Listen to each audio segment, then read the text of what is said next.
Hello and नमस्ते, welcome to ETS online. आज के वीडियो में हम लोग पढ़ने वाले क्लास 10th की पॉम द ट्रीज। देखिए, पूरी क्लास 10th में सबसे ज़्यादा डिफिकल्ट पॉम्स में से इसे एक माना जाता है, लेकिन ट्रस्ट मी आज के बाद ये सबसे ज़्यादा ईजी लगेगी।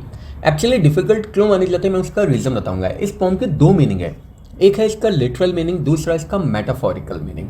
सो लिटरल मीनिंग के अलावा मेटाफोरिकल मीनिंग क्या है उसके पहले हम लोग जान लेते हैं पोइट के बारे में। पोइट का नेम है एडवेनी रिच, जो कि एक फेमिनिस्ट पॉइट है। फेमिनिस्ट मतलब होता है जो हमेशा गर्ल्स के विमेन राइट के बारे में हमेशा ज़्यादा बात करते रहता है। तो ये हमेशा अपनी राइटिंग स्टाइल से मतलब अलग अलग तरह से सिंबॉलिक वे में विमेन के बारे में ही बात करती है। तो इस पॉम में भी हम लोग सिंबॉलिक मीनिंग इसका देखेंगे, मेटाफोरिकल मीनिंग देखेंगे। चलिए बिना देरी के हम लोग करते हैं आज का line by line explanation start.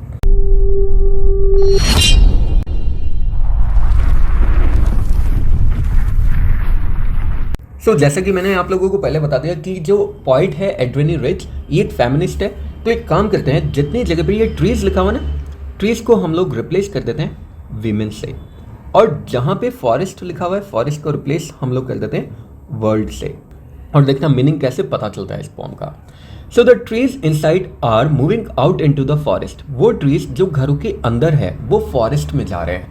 मतलब ट्रीज की एक्चुअल जगह का है फॉरेस्ट में, लेकिन वो ट्रीज है कहाँ, घरों के अंदर, तो वो अपनी ओरिजिनल जगह पे जा रहे हैं। तो सेम वेज जो विमेन है, मैन और विमेन, इन दोनों की इस आउटर वर्ल्ड में नीड है, यानी बाहर वाली दुनिया में जरूरत है। लेकिन मैन तो है, लेकिन विमेन सारी की सारी कहाँ है, घर के अंदर कन्फाइन करके उनको रखा गया है, यानी उनको सबको घर के अंदर ही रखा गया है। सो वो औरतें, वो विमेन जो घर के अंदर है वो बाहर जा रही है इस फॉरेस्ट में, यानी वर्ल्ड में जा रही है। तो मतलब विमेन फ्रीडम की यहाँ पे बात की गई है, विमेन को यहाँ पे फ्रीडम दी जा रही है।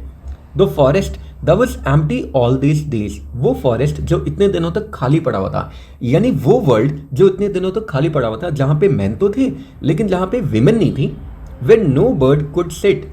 वो फॉरेस्ट, अब जब फॉरेस्ट होता है तो एक जो फॉरेस्ट होता है वो वहाँ पे हर एक ट्री घर होता है बहुत सारे एनिमल्स का। मतलब हमारा जो घर है वो तो सिर्फ हमारा घर है, वहाँ पे सिर्फ हमारी फैमिली रहती है, कोई और नहीं रह सकता। लेकिन एक जो ट्री है ना यार, उस ट्री में बहुत सारे लोग रहते हैं, बहुत सारे उसमें एनिमल्स रहते हैं, इंसेक्ट रहते हैं, उसमें बर्ड्स भी रहते हैं। तो अगर बाहर फॉरेस्ट में ट्रीज ही नहीं है तो कोई भी बर्ड वहाँ पे बैठ नहीं सकता था, कोई भी इंसेक्ट हाइड नहीं कर सकता। साथ ही साथ जब फॉरेस्ट काफ़ी ज़्यादा डेंस हो जाता है तो सन रेज पेनिट्रेट करके अर्थ तक नहीं पहुँच पाती है। तो मतलब वो फॉरेस्ट जो इतने दिनों तक खाली पड़ा हुआ था, जहाँ पे सन अपने पाँव को बरी नहीं कर सकता था उसकी शैडो में, यानी सन रेज जहाँ पे नीचे तक नहीं आ पाती थी, जहाँ पे छाया नहीं हो पाती थी। The forest that was empty all these nights, वो फॉरेस्ट जो इतनी रातों तक खाली पड़ा हुआ था, will be full of trees by morning. वो फॉरेस्ट कल मॉर्निंग तक पूरा भर जाएगा। मतलब वो वर्ल्ड जहाँ पे अभी तक वीमेन को फ्रीडम नहीं दी गई थी। अब पुराने जमाने में वीमेन को फ्रीडम नहीं मिलती थी, घर से बाहर निकलने की फ्रीडम भी नहीं मिलती थी। और ये बात आप लोगों ने ऑलरेडी पढ़ी है भोली चैप्टर में। भोली था ना, जिसमें ये बताया गया था कि गर्ल्स के लिए फर्स्ट प्राइमरी स्कूल ओपन किया जाता है, यानी उससे पहले गर्ल्स को स्कूल भी नहीं भेजा जाता था, छोटी छोटी बच्चियों को। तो वीमेन के पास कोई भी फ्रीडम नहीं थी, तो वीमेन सिर्फ घरों के अंदर रहती थी, पढ़ाई लिखाई करने भी नहीं भेजा जाता था। सो यहाँ पे फॉरेस्ट बोला गया वर्ल्ड को। तो मतलब पुराने जमाने में जब वीमेन को फ्रीडम नहीं दी जाती थी तो विमेन को घर के अंदर रखा जाता था। तो विमेन यानी वो ट्रीज आज बाहर जा रहे हैं, यानी उन्हें अपनी फ्रीडम मिल रही है, उस फॉरेस्ट में जा रहे हैं जो इतने दिनों तक खाली पड़ा हुआ था। वो इतनी रातों तक जो खाली पड़ा हुआ था वो कल मॉर्निंग तक भर जाएगा। All night the roots work, पूरी रात भर रूट्स ने काम किया। अच्छा, जनरली होता क्या है कि जो पेड़ होते हैं इनको ग्राउंड में होल्ड करके कौन रखता है, रूट्स इनको होल्ड करके रखती है, यानी इनकी जड़ें। तो यहाँ पे रूट्स किसको बुलाया गया है, रूट्स बोला गया ऑर्थोडॉक्सी को, यानी पुराने जमाने की जो परंपरा है, रीति रिवाज है, उनको रूट्स बोला गया है। उन्होंने होल्ड करके रखा हुआ था, वीमेन को फ्रीडम नहीं दे रखे, वीमेन को सिर्फ और सिर्फ घरों में होल्ड करके रखा हुआ था। पूरी रात भर रूट्स ने काम किया, यानी इन जड़ों ने काम किया। क्या काम किया, टू डिसएंगेज देमसेल्व्स। डिसएंगेज मतलब होता है अलग करना। To disengage themselves from the cracks of the veranda floor. पूरी रात भर जड़ों ने काम किया अपने आप को वरांडा के फ्लोर में जो क्रैक हो चुके थे उससे डिसएंगेज करने में, उससे अलग करने में। अब वरांडा का फ्लोर यहाँ पे रिप्रेजेंट करता है एकदम मजबूत बैरियर को रिप्रेजेंट करता है, क्योंकि अगर हम किसी चीज़ को एकदम फ्लोरिंग कर देते हैं, उसको सीमेंट अगर हम लोग कर देते हैं तो वो काफ़ी ज़्यादा मजबूत कर देते हैं, तो यानी वीमेन को बहुत मजबूती से होल्ड करके रखा हुआ था। लेकिन विमेन फ्रीडम के लिए इतने सारे एफर्ट्स हो रहे थे कि इस होल्ड में भी क्रैक पड़ने लग गई, यानी जितनी भी मजबूती थी धीरे धीरे कम पड़ने लग गई। The leaves strain toward the glass. अब जो लीव्स है, जो पत्तियां है, वो ग्लास की तरफ स्ट्रेन कर रही है। स्ट्रेन मतलब होता है दबाव डालना। अब देखिए यहाँ पे बताया गया है हर कोई एफर्ट कर रहा था, हर कोई अपनी अपनी कैपेबिलिटीज के अकॉर्डिंग एफर्ट कर रहा था। मतलब जो वीक था वो वीक एफर्ट कर रहा था। ये पूरे ट्रीज में सबसे ज्यादा वीक क्या होता है, सबसे ज्यादा वीक, सबसे ज्यादा कमजोर पूरे ट्रीज में होती है लीव्स, तो वो वीक एफर्ट कर रही है। अच्छा, पूरे घर के अंदर, एक रूम के अंदर जहां पे आप लोग बैठे हुए हैं, वहां पे सबसे ज्यादा वीक क्या होगा, सबसे ज्यादा वीक होगा वहां पे विंडो में लगा हुआ ग्लास। तो यानी लीव्स वीक है और वो दबाव किस पर डाल रही है, ग्लास पे। तो हर कोई अपनी अपनी कैपेबिलिटीज के अकॉर्डिंग, अपनी अपनी ताकत के अकॉर्डिंग एफर्ट कर रहा है। जैसे लीव सबसे वीक है तो वो भी एफर्ट कर रही है ग्लास को ब्रेक करने की। स्मॉल ट्विग्स, ट्विग मतलब टहनी होती है। स्टिफ विद एक्सर्शन, एक्सर्शन मतलब होता है बहुत ज़्यादा एफर्ट करना, थकान। और स्टिफ मतलब एकदम कड़क होना। छोटी छोटी जो टहनियाँ हैं वो भी इतने ज़्यादा एफर्ट करिए कि वो भी एकदम कड़क हो चुकी है। लॉन्ग क्रैम्प्ड बोज, बोज मतलब बड़ी बड़ी स्टेम्स होती है। शफलिंग अंडर द रूफ, और जो लंबी लंबी टहनियाँ हैं, जो लंबी लंबी स्टेम्स हैं, वो रूफ के नीचे शफल कर रही है। शफल कर रही है मतलब रूफ के नीचे प्लानिंग कर रही है, बुदबुदा रही है, यानी शफलिंग की आवाज़ आ रही है।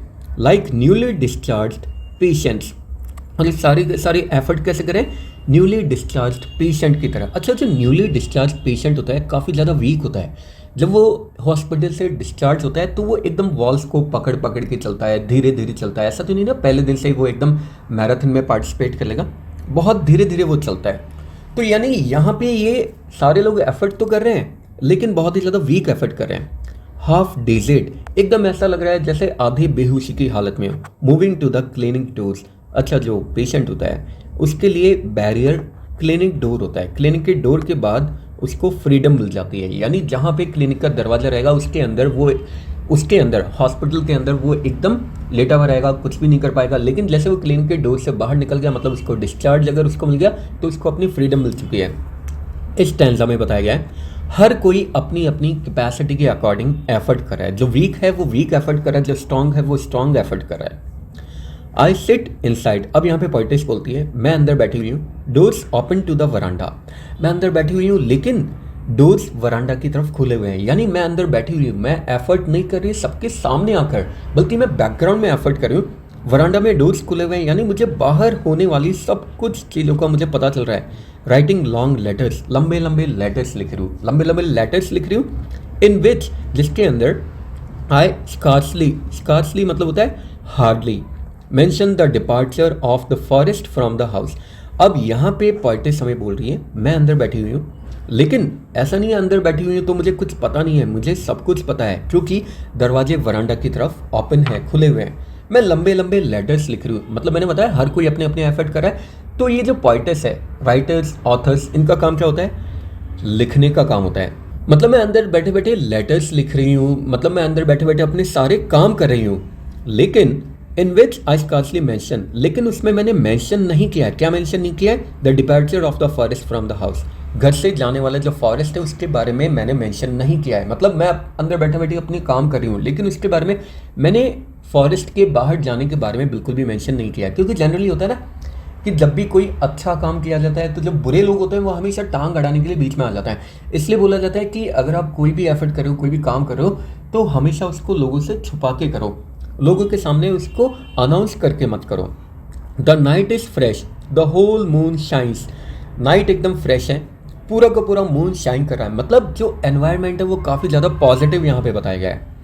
The whole moon shines in sky still open, पूरा का पूरा मून शाइन कर रहा है। अब यहाँ पे मून की शाइनिंग क्या रिप्रेजेंट करती है, एक ऑप्टिमिस्टिक नज़रिया यहाँ पे रिप्रेजेंट कर रही है। स्काई पूरा ओपन है, यानी वर्ल्ड पूरा ओपन है विमेन की वेलकम करने के लिए। The smell of leaves and lichen, lichen जो मॉस होती है उसे हम लोग बोलते हैं, काई को बोलते हैं जो ग्रीन ग्रीन सी जम जाती है ना, बहुत सारा पानी इकट्ठा हो जाता है, उसको बोलते हैं। The smell of leaves and lichen still reaches like a voice into the rooms.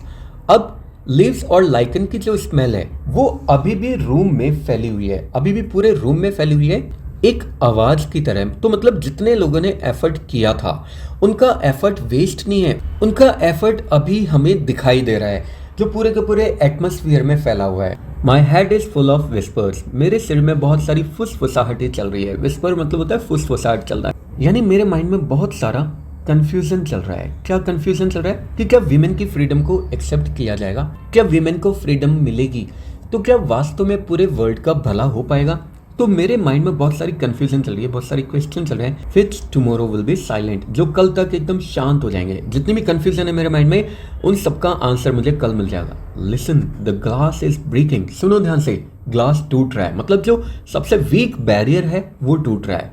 The trees are stumbling forward. जो ट्रीज है वो धीरे धीरे, स्टम्बलिंग मतलब होता है लड़खड़ाते हुए, धीरे धीरे लड़खड़ाते हुए बाहर की तरफ, आगे की तरफ बढ़ रहे हैं। इनटू द नाइट, नाइट में बढ़ रहे हैं। अच्छा, नाइट में सारे काम क्यों हो रहे हैं? नाइट में सारे काम हो रहे हैं, इसका मतलब है सीक्रेसी के साथ, मतलब बिना किसी को रिवील किए सारे काम हो रहे हैं, एकदम सीक्रेट रूप से सारे काम हो रहे हैं। तो ध्यान से सुनो, सबसे वीक बैरियर टूट रहा है और विमेन धीरे धीरे इस वर्ल्ड में आगे की तरफ बढ़ रही है, एकदम सीक्रेट रूप से। Winds rush to meet them. ताज़ी ताज़ी हवा बह रही है उनसे मिलने के लिए, यानी पूरा का पूरा जो वर्ल्ड है, पूरा का पूरा जो एटमॉस्फेयर है वो उनको वेलकम करने के लिए आगे बढ़ रहा है। The moon is broken like a mirror. और जो मून है वो एकदम ब्रोकन मिरर की तरह दिखाई दे रहा है। Its pieces flash now in the crown of the tallest oak. और जो मून है वो एकदम ब्रोकन मिरर की तरह दिखाई दे रहा है और उसके जो टूटे हुए पीसेस हैं वो टॉलेस्ट ओक, यानी सबसे लंबा जो ट्री होता है वो होता है ओक, उसके क्राउन के रूप में हमें दिखाई दे रहा है, ताज के रूप में दिखाई दे रहा है। तो ओक का जो ट्री होता है उसकी जो लीव्स होती है वो कुछ इस तरह की होती है, मतलब मुझे कंफर्म नहीं पता लेकिन हाँ कुछ ऐसा ही होता है। तो यहाँ से हमें जो मून हमें दिखाई दे रहा है वो मून एकदम इस तरीके से दिखाई दे रहा है जैसे वो इसके ऊपर ताज बन के रह गया है। तो मतलब इसका कहने का मतलब क्या है कि ट्रीज में सबसे लंबा ट्री होता है ओक का ट्री, तो वैसे ही अब यहाँ पे लीडरशिप क्वालिटी भी वीमेन को मिल चुकी है। सबसे लंबा ट्री हम लोग मान लेते हैं, ट्रीज का जो लीडर है वो ओक है, तो इसके सिर पे ये मून एकदम क्राउन की तरह यहाँ पे शाइन कर रहा है, जिसका सिंपल सा मीनिंग है कि अब जो लीडरशिप क्वालिटी है वो भी वीमेन को मिल चुकी है। The moon is broken like mirror. Moon एकदम ब्रोकन मिरर की तरह दिखाई दे रहा है और इसके जो टूटे हुए पीसेस हैं वो चमक रहे हैं एक ताज के रूप में। क्राउन मतलब ताज की तरह चमक रहे हैं, इसके ऊपर टॉलेस्ट ओक के ऊपर। तो यानी वीमेन को इतनी ज़्यादा फ्रीडम मिल चुकी है कि वीमेन को ही वीमेन का लीडर बना दिया गया है। अब जो लीडरशिप है वो भी वीमेन को मिल चुकी है और इसी के साथ ये चैप्टर यहीं पे एंड हो जाता है। आई होप आप लोगों को बहुत अच्छा लगा होगा। फिर भी अगर किसी तरह का कोई डाउट है कमेंट बॉक्स में आप लोग ड्रॉप कर सकते हैं, मैं ट्राई करूँगा आंसर करने की। इसी तरह की और मजेदार वीडियो के लिए बने रहिए इस ऑनलाइन के साथ। नेक्स्ट वीडियो तक के लिए have a good day, take care, bye bye, जय हिंद, जय भारत, राधे राधे।